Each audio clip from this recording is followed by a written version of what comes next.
Well, Monday, the 1st of October, the first of the internationals were out on the track at the Tab International Horse Centre. Of course, 16 horses arrived from Europe on Saturday.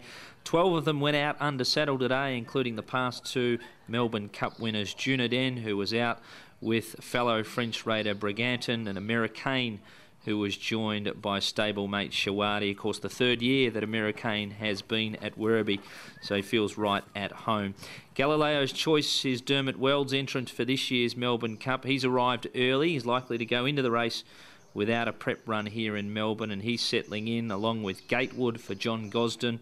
A couple of French acquisitions for Australian trainers were out too. Prairie Star, who had a nice light canter for Danny O'Brien, and Tacta Boystron for Mick Kent. Luca Kamani's got a quartet of horses out here. Only two of them hit the track today. Afsari, the Cox Plate contender, who was quite full of himself, and Ibachenko, who's the Cup's nominee. Both horses had come through the flight better than expected, and Connections decided to send them out for a little bit of a light walk this morning.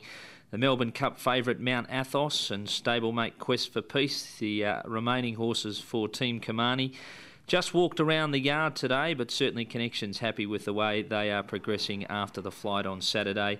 Another horse that didn't go out today and walked around was the Australian-owned Jackalbury. Caught up with Alex Cairns. This is what he had to say about the horse. He travelled really well, thank you.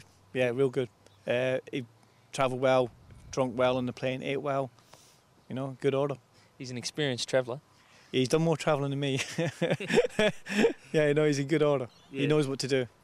Just a light morning this morning, a little walk in the yard? Yeah, the decision was from the boss was to give him two quiet days when he get out here. And being on the plane, it was probably the right decision, and in my eyes, you know. He's a horse that obviously was right up to the mark before he arrived. Yeah, he was up to the mark. He had a bit of a small break after America, and we got back on it and we built him up, to get him here. Well, he's travelled across well, Jackalbury. He's an experienced traveller, and we'll get to see him under saddle in the coming days. Well, that's been the update from Werribee, day one at the Tab International Horse Centre.